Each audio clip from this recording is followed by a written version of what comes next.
Guys, nagpalit ako ng battery. Ang oras, buti may dala-dala akong battery galing sa biyahe ko. Hindi pala siya magluluko pala siya pag pag weak na yung battery. Akala ko marumi yung gas. Tingnan mo dito. Ito yung stock ng battery. Ito yung pinalit ko. Motolite battery. Ang problema, ito hindi siya magkasya. Ito, gawa nito. Ayaw diba? Malaki. Malaki, may awang kunti. Dito na ba?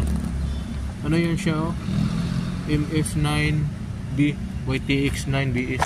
Yan. Ito yung stock ko. Wala buti nakapagdala ako. Makabili ako kahapon. Hindi ko muna kinabit. Kung wala, di talaga. Hindi ko makauwi. Battery siya kailangan mga battery, kailangan healthy talaga. Yung 12 volts talaga, hindi yung maluma na.